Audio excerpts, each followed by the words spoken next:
This is Flowers on the Stage. Here we are today with Billy Brouse of Papadosio. Billy, so glad to have you here, man. How you doing today? Good, man. Good to see you. Hell yeah, it's an early one today, and yeah, everyone out there listening. So Papadosio, they're going on West Coast tour in the early part of 2024 here, and then yeah, Billy, can't wait to see you guys at the winter workout in Columbus for 2 nights, Yep. February 9th and 10th.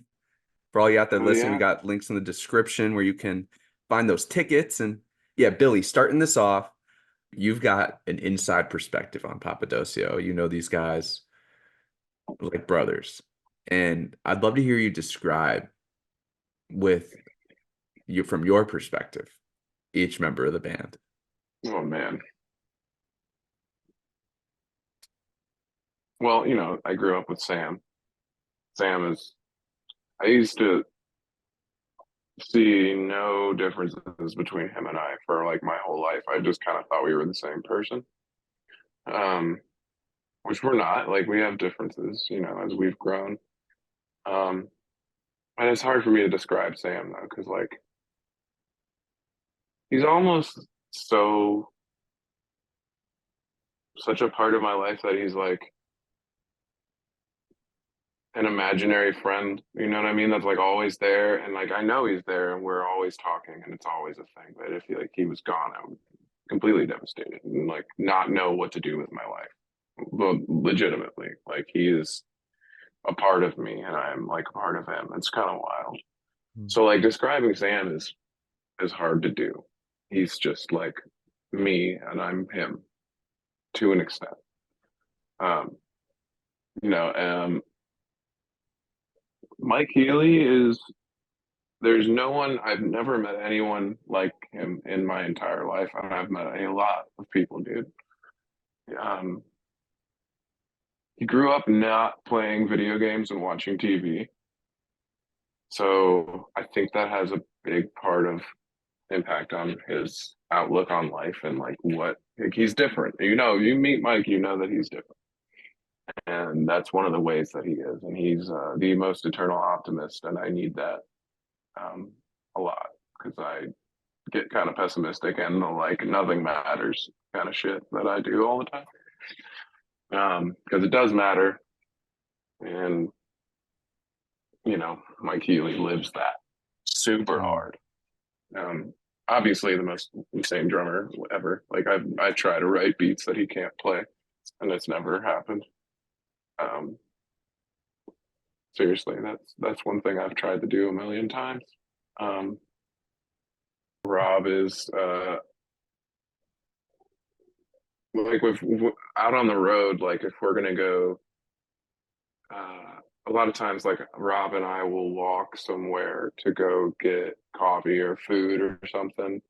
Um, Rob and I are pretty similar in our outlooks like towards general society, where it's like almost absurdism, where it's like, dude, this is so ridiculous. If you can really level with someone, he's the most dedicated, practiced bass player I know. Like he just plays bass all day. Like if we're on tour and we're not eating or him and I get takeout a lot together. Um, or we go to diners, like really shitty diners. Like him and I love that shit. Like I don't need fancy. Like I want the best corned beef hash in New Jersey. You know what I mean? Like we'll find that. But if we're not doing that, like he's playing bass all the time. And you can tell on stage, like um, so like, Rob is pretty easy dude to just hang with and he doesn't really I don't know, some people like expect you to like talk and entertain them and do all this and like Rob doesn't, he's just kind of really chilled, laid back, which is great. And like in the band, I think all five of us together like we all each have a personality type that balances the other one out like in a star pattern, that like we can all come together. And Anthony is and always has been the hardest worker in general I've ever known. Mm. Um, which is weird because he, when I first met him, I mean, he was a hard worker right then, and like, very, cares about the well-being of his friends and family, like very much, you know. Um, but like when we met, we were just like I was going to college, he was just living in Athens. Um, and I just thought he was always partying like I was, but no, he was learning how to use Ableton like Mm. all night, all day, all night for a long time, and still is. Um, like if there's anything to like, something is presented to you and you don't really know that much about it, like I'll learn about it and like learn how to use it. I mean, I know a little bit about a lot of stuff. You know what I mean? Like, Mhm. truly, that's kind of what I'm like. Anthony will turn it inside out and learn how to build it and learn how to use it better than anyone. Like, talking about like any any computer program, any even like stuff in his house. Like, told me a pipe burst the other day because they live up on the mountain, and like he figures out how the whole plumbing system works, and like makes it better, which like I don't what like, how do you do, like I don't know how to, he just knows how to do shit like that, and like really gets into the inner workings of any tangible thing, and it's crazy. I mean, he's the reason why I know how to use Ableton. Him and I got it at the same time. Look where he is. He's like, I can do it. I could teach you how to do it and what to do. But he's like legit the probably the most knowledgeable Ableton user. I mean, that's hard to say, but like on the East Coast, like seriously. And people know that too. Like Ableton knows that. Like he knows them. They are, you know what I mean? Like Ableton is a huge program. He tests stuff for them. We started using it in a basement in Athens, and I would bring like a case of beer over, you know, in an unheated room or in a farmhouse that didn't have heat, and we were eating soup like cold out of a can and shit. And now he like talks to the people who make it and tested it for them. You know what I mean? Amazing. That's And mind makes blowing. videos for them. It's fucking crazy. That's how much he gets into a program, and gets into the inner workings of stuff. So that's, yeah, it's pretty wild, man. We all, like I said, like five of us can, I think all of us together equal one well-rounded human being. All five of our personalities together, because none of us all have it all together, but I think the five of us together probably could equal one well-rounded member of society. Oh. Arr. We get a tall ass trench coat. You all stand on each other's shoulders. Right. Yeah. We could get into any movie, man. For sure. I Yeah. love it. What a crew. What a crew. I'd love to hear you talk to me about right now, today, what your favorite song is in general and why. Oh man. And if you don't have one, feel free to pull an all-time Yeah. classic. So I've been in Babyland. So, we've made a couple playlists for him, uh, chill out kind of stuff. I hadn't really been listening to anything at all, and then I discovered this producer named Sam sent it to me, Rykard or Rickard, Rykard. Okay. I don't know. I think he's from the UK, but it is so chill. It's kind of like Boards of Canada Mm. sounding. Um, and there's a song called, I mean, I've listened to it so many times. Arrive. The album is called Arrive the Radio Beacon, and there's like a ship on it, like an old boat, and that's just my favorite thing, like old maritime stuff. I don't know, and it's called Out of the Orchid Way is this song, and it's so good. And Augie seems to like it, like anything that, non-lyrical kind of Boards of Canada stuff. And I've made like a whole Aphex Twin ambient playlist, like, because Aphex Twin, I think a lot of people would associate that with like wild jungle drum and bass, and there is plenty of that. But like, I mean, he's got like, they're not even albums, but like so many releases, and some of it is just like the most beautiful ambient music. So I'll just have it on in the background with when I'm hanging out with Augie in his room, and it's just great, man. But yeah, Rykard, I think it's Rickard. With Arrive a the with a Y for everyone out Yeah, there following along. RYKARD. Out of the Orchid Way is my song right now. It's awesome, man.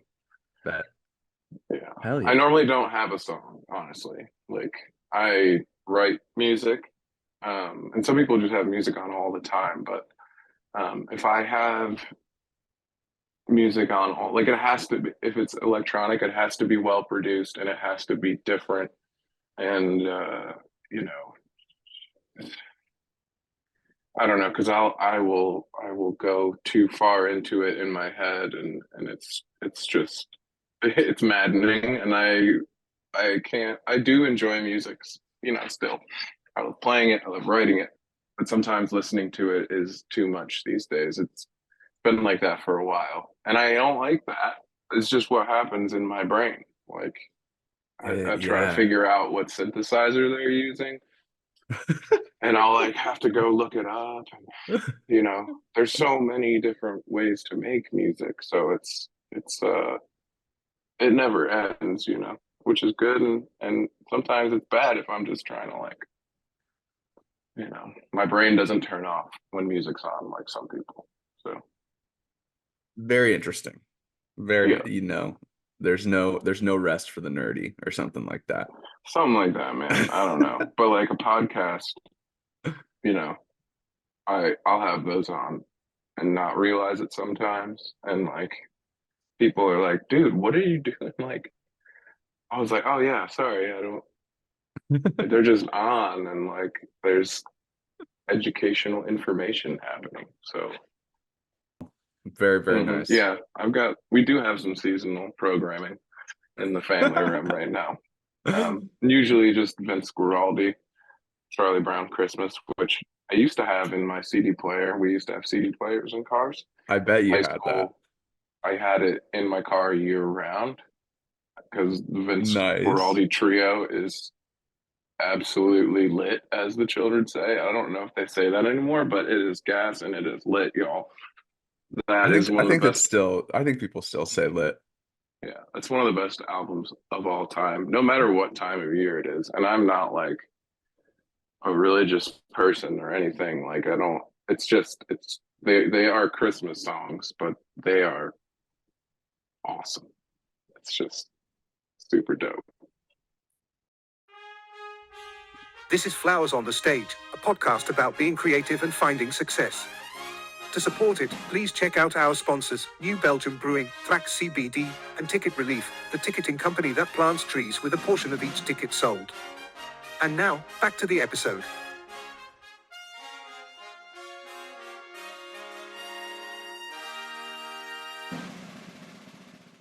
What's something about life that you believe today that you didn't believe when you were younger?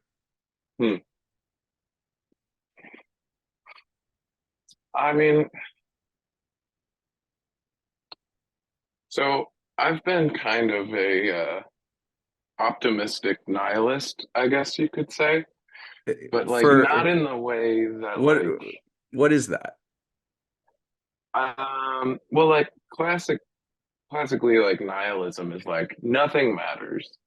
Like some people say that if there's nothing matters, then like you have no moral code and you can do whatever you want and like you shouldn't feel bad for killing people. Like that's like hardcore nihilism, I think, you know, and that's not what I'm talking about. More like nihilism with caveats, but not even that. I mean, I used to believe that really nothing matters, so just party because like who cares? And that's not a way to go. Um, and I certainly did that for a long time. And so, you know, now that I'm reaping, partying like I'm gonna die tomorrow for years, you know, I'd start to realize that like some things do matter. Like I might not believe that there's like an, you know, a magical sky man or uh, that there's any real spiritual connection to anything, you know, necessarily, but your human consciousness and the humans around you matter, and how you treat people matters. Like I used to like think I was treating people correctly and thought that like as long as I'm not in trouble, then everything is cool. But like that's not what's going on here. So and also that like I'm pretty sure reproducing is the only real thing in life, and like I know that's cliche, but like concrete thing that I've done that is like, whoa, okay. Because I mean, if you look at it from an outside perspective, if you're an alien civilization looking down, like all this other stuff we're doing doesn't really matter, you know? Like, um, again, but I know things do matter, but like that is something that really, really matters. And if you've had children, like you understand it. And if you haven't, a lot of people understand too. I did not understand that for a long time. Like, um, so yeah, like I guess I believe now that it's your,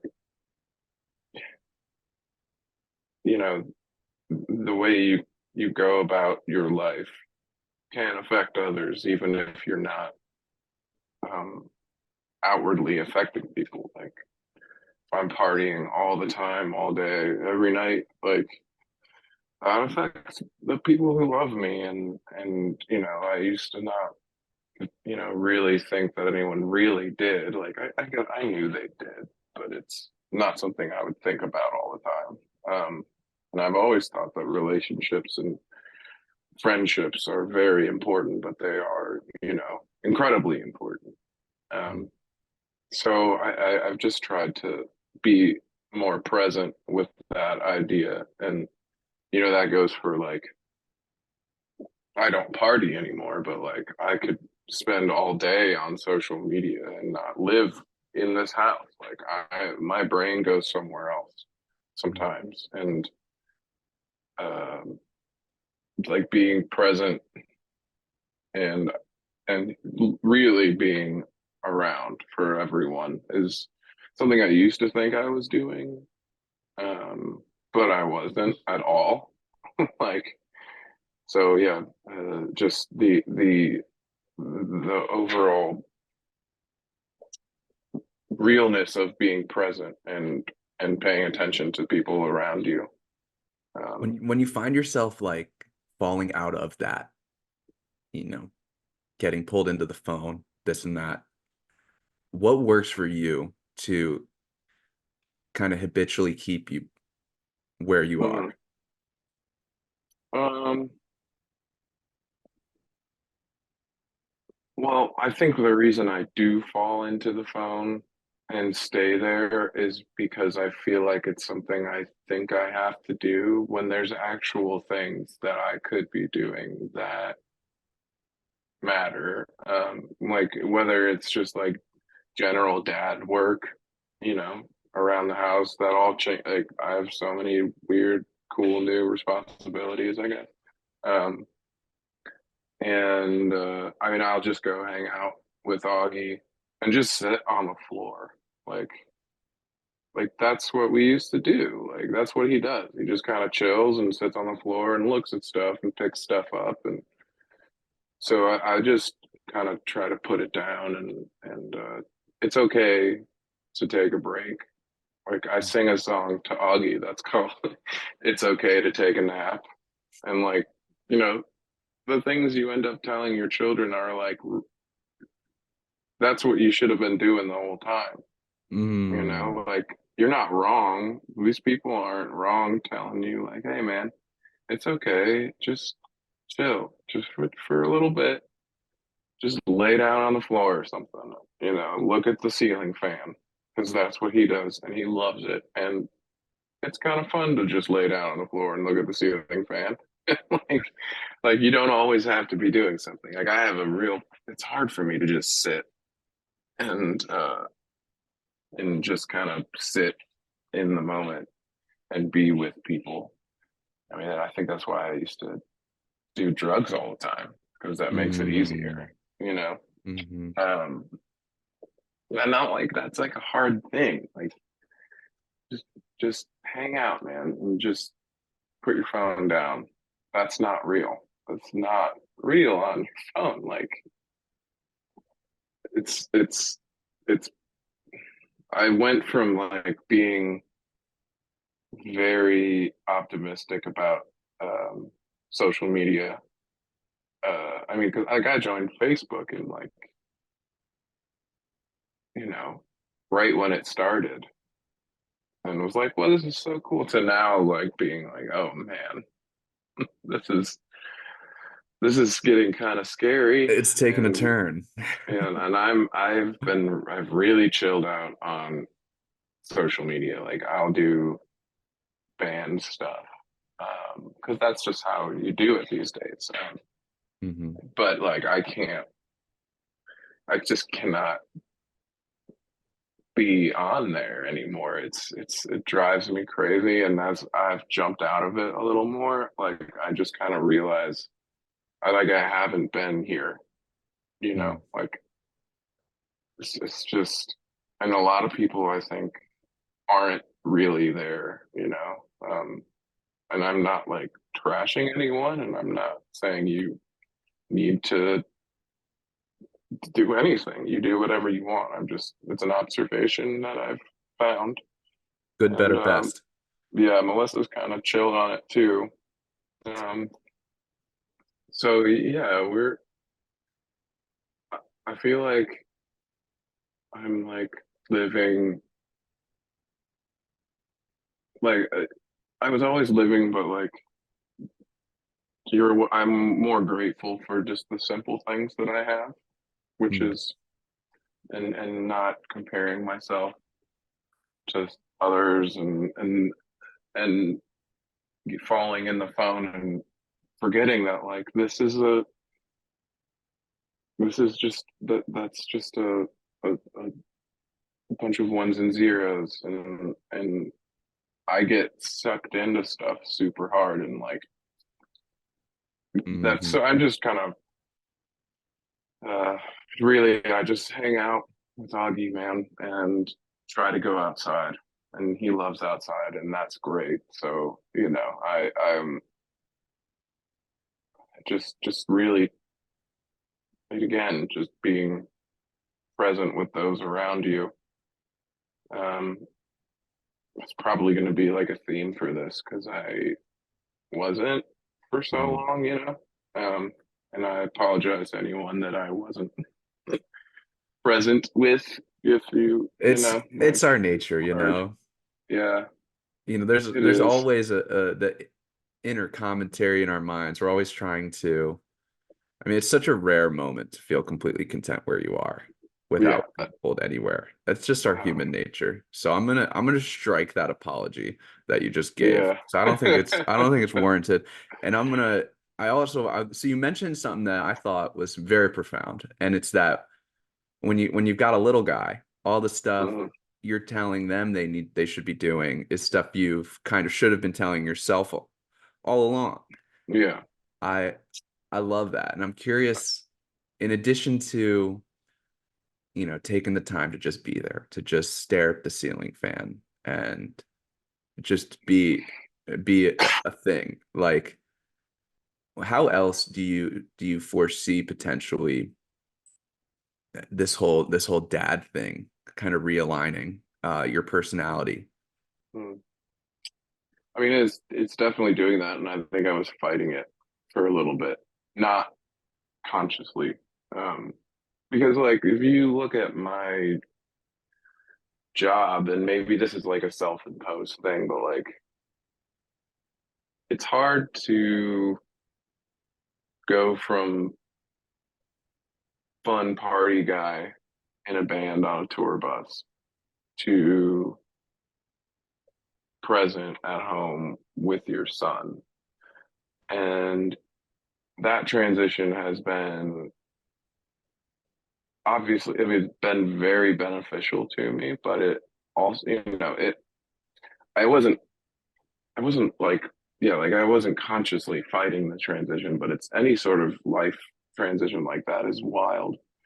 Um, like I have a beard now, it's not coming in great, but that's because I don't want to scratch his face, you know what I mean, when I'm like holding him and stuff. And then turns out like, okay, I'll just have this. Like I don't really care what I look like as much anymore. That's just I've got like nerdy dad shoes and like I love shoes, dude. Like New that's one of my Balance, yeah, that's one of my things. hanging up And the Jordans, grabbing the New Balance. I yeah, love it. man. But the shoes I like are pretty nerdy anyway. The So like Asics, it's just I don't know. I like old sneakerhead Billy over school here. old school looking shoes and like cool boots and stuff, like leather boots. I don't know. But yeah, it's still hard to leave. I mean, it's gotten way harder to leave the house. It's always, even when you're single and um which it's still hard to leave a home base, and I didn't really have one, especially mentally for a long time. My home base, because that's like the only way I could really be okay with being all over the place all the time. And everybody's different. Some people just naturally cool with living on couches and, you know, whatever. And now it's hotels and, you know, subconsciously it's crazy what it does to your brain. Like, if you leave so much, but now like it's, um, for all of us to leave the house, it's a lot more, it's like important. So like shows are more important because like, all right, well, I left this to go do this and it's gonna be a thing. Like I'm not just gonna phone it in. Not like we ever really did, but I think we all think about what we're doing a little more. Like, back in the day, we would just, if when we were first starting out, like there wasn't time to think about what we were doing as much. Because it's just, oh, we got to drive through the night to go. Like the last time we went, one of the first times we went to the West Coast, like we drove across the country as you do with like a van and trailer, and we would drive like overnight to get to the next show. So you just can't think about it, like now we've been talking about this tour for a while and like the ins and outs of it and trying to make it absolutely the best. And we are like super more involved in a business than we ever were back then. That's another thing that has changed. Like you start having a kid at least like has made me attempt to be more in control of what's happening in my life because it's not just me now. Mm. And like classically, I don't really give a shit what happens to me. That's part of like the I don't matter. This doesn't necessarily matter, which I still don't know if I matter or not. But like this does, what we're doing does, because it's not just me now, or it's, there's somebody depending on me. So like just trying to be like, if we're leaving the house, like this has gotta happen right, this gotta happen, this gotta happen right. And like all of us for the most part are a lot more uh that way and hands on Mm. in the business and in the bands. Like, you know, it is a business, but it's a different type of business, obviously. Um, but it just it has made me way more knowledgeable about what shows we're playing and what we want to do and how we want people to feel at the show, or um, how the fans are reacting to certain things, what they want, what we want, and trying to balance all of that with what we need. Like what I need is to be able to, have time with Augie. This is like 6 months, 6.5 months. Like this is a crazy magical time. This is the wildest shit I've ever seen. And so if we're gonna leave, and Anthony and Mike also have this, like, and I'm not saying Rob and Sam don't. It's just they definitely have it as well, and they know that like if we're gonna leave, it's going to be for a reason, and we're not just gonna go party. We're not just going to see the city. It's funny that some people think like, "Hey, how was San Francisco?" It's like, dude, I'm working. Like, I don't go see the city. Like, I don't have time. We're here for a reason. Like, we're doing this. We're working on the set. We are, prepping transitions between songs and thinking about it and making it dope.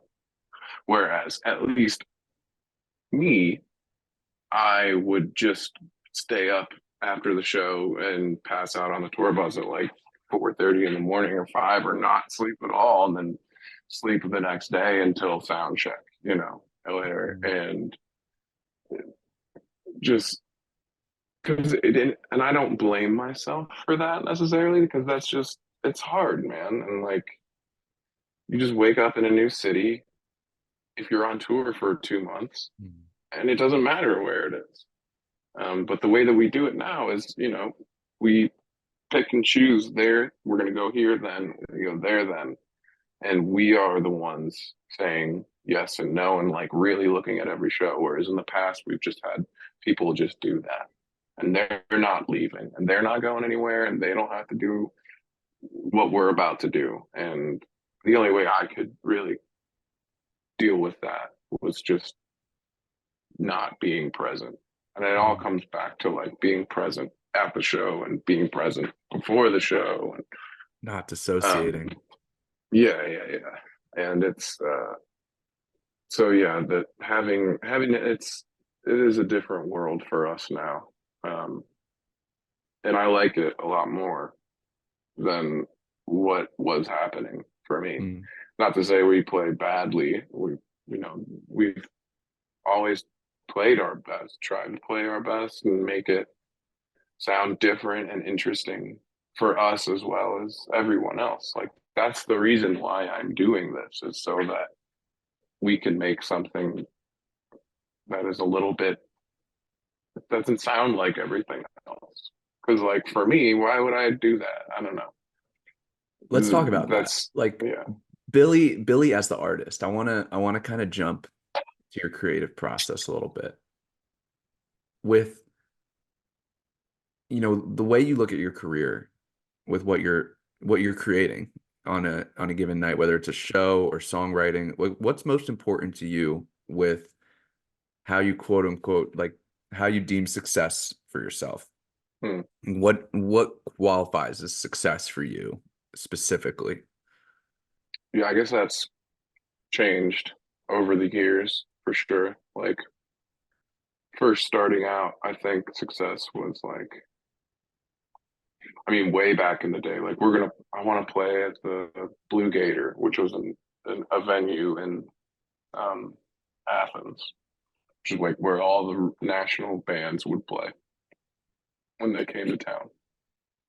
And it kind of like success was playing that festival, the big festival, or excuse me, the big room somewhere. And then that, you know, to an extent, I guess that's somewhat still true. Like you want to play nice venues and but now that we have been and are, I mean it's amazing. But what are you gonna do with that? You know, like just just because you're there and playing it, you don't way to go you. Like Yeah, like does it matter? cool, great, yeah, make it count. Um, and so yeah, so I guess the success would be um, like if I feel good about the set, um, and I think that um, we all enjoyed it playing it on stage, and everyone else enjoyed it. Um, that's a successful night. I don't care how many people were there. I don't care where it was, um, because like we've played so many shows that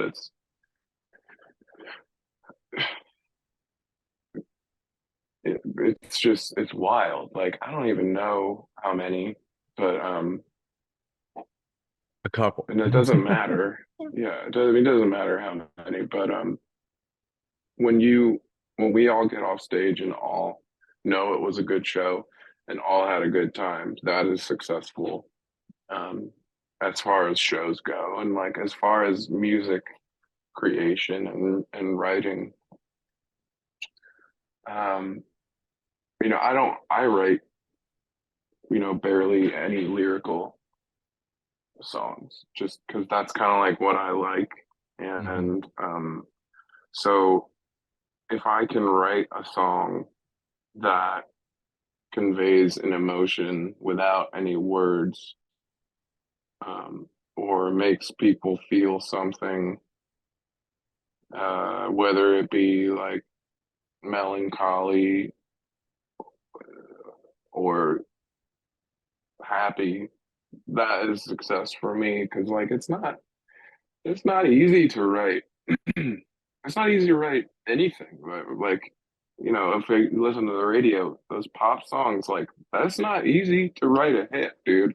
Like I'll talk shit on it all the time, but it like comes down to it. It's not easy to do. And Mhm. it's not easy to write our type of songs. And like I can't do it alone. Like I come up with like the themes and like how I want the song to go, but I rarely finish songs. You know, I don't present it as like a finished product. So like my process involves the band and all of our processes at some point in song creation involve all of us. But like I try to lean on that really heavily.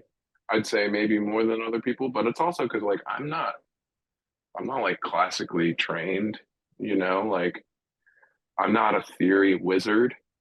I just know, and I part of me thinks that like that's why certain people like the songs I write because they're not crazy, you know, they're not like all over the place. There's like a theme and it has a vibe, and that's what I like. Um, and so like success for me when writing songs is like, yeah, is it digestible by our audience and other like whoever? Um, and does it convey like an emotion? Like I that's my test when I listen back to a part of something, or if I'm like we're improving, like sometimes I'll go off on some insane like shreddy solo kind of thing, which I'm like trying to not do as much anymore because um sometimes I think that like breaks the cohesion of the unit and that's on stage. Obviously there's a Mm. time and place for it, but like I think a guitar solo, you know, as far as like a long solo section goes, is what should be happening, like not like this synthesizer solo. So like if you listen, like I've been soaking my a lot of my synth lines in a bunch of reverb that I didn't really understand the power of reverb until kind of recently. But like super soaked reverb, mushy, floppy tones. Um, because it just that's what I feel like I should be doing in the band. Mm. And that's how I feel it conveys an emotion for me. Like it sometimes people may not know who's making what sound on stage. And that's also something that we've heard forever. And Mm. like fucking love that. Like good because that means that there's enough to listen to. But like if you hear and like I can't even say this, like if I was gonna say if you hear like a big crazy reverb blasty um Boards of Canada pad, that's me, but it's not always. Like it could be Sam. But I've just like fitting that kind of tone into our songs, new and old, is also a success for me of laying a foundation that is that's my kind of like my job in the band is like pads and emotion tones, I guess. I don't know. I I mean, want to I ask do you all sorts of stuff, but yeah. about so you're mentioning bringing out emotion, and last time we talked about End of the World, and Mhm. that, heard a lot of awesome comments from people about that song, and how you dished about how you made that. I wanted to ask you, and maybe this transcends into, I mean, it certainly transcends into instrumental parts in addition to writing songs with lyrics. How do you overcome the challenge of actually being vulnerable and, using emotions Mm. as you're creating music? Like, I feel like that kind of goes against human tendency a little bit to be vulnerable with something like songwriting. Like, how do you get yourself into that state, I guess? Mm.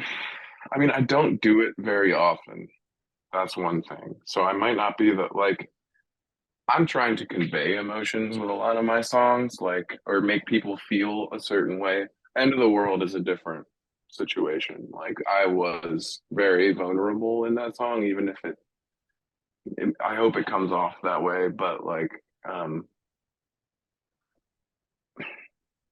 you mean like writing it and putting it out into the world and being okay with that And just in kind of. general, if you're coming up with a hook to anything, like how Mm, you get yourself into a mind state where you can create something that's like emotionally rich. um I don't know. I think how it happens for me is that like I won't be trying to do that, and then something will come out in the production or like in what I'm playing, and it'll just like hit some weird corner of my brain and make pull me that way and feel like whoa, like and then that's so like I'll explore that Mm. feeling more so than and it does that with lyrics too. Like a lot of times I'm not sitting down and like, okay, I'm gonna be vulnerable or something like it, or I'm gonna write a song that is describing how I feel. Because like I don't know how I feel a lot of times. It's just, you're just kind of doing it or whatever, just going. But like I'll strike a weird uh like chord progression, and it'll make me think of a moment in my life, and Hmm. then I'll I'll just kind of like sit with it and hammer that progression over and over, or decide if I want, if I don't know, if it's something that inspires me to, write a lyrical thing to it, I will. But I kind of like normally just um when I get like jerked by an emotion, I want it to be like something fun that reminds me of like something from my childhood or from the past, Hmm. um, like a nostalgic feeling. And that's where I like to be. Um, Maybe because like I feel like I erased a lot of memories over like, you know, years of drinking all the time. And so like I forget a lot of childhood memories and like Hmm. um feelings and stuff. And like that does happen to me where I'll be like, oh yeah, and I know it happens to everybody, but um like I'll try to get back to that place where I how I felt. Usually when I was younger. Hmm. Usually when I was a kid, like I'm trying to get um back to that feeling. And I also think that's why, I was just so not present for so long. Hmm. That's just what I wanted to really feel deep down was that's you want to feel like you did when you were a kid, when nothing really matters and you have all this freedom and no one's asking you to do stuff. And like, you know, I was so I don't know. I guess that's my being vulnerable is like allowing myself to write stuff that makes me feel like a kid, kind of. I love it. Like I if love it. you listen to stick figure, that's like what that is. It's supposed to be like, and it's super simple. There's nothing crazy going on in that song, but like that's what that is. And a lot of these songs are just vibey. I'm not asking you to think about anything, I'm just Hmm.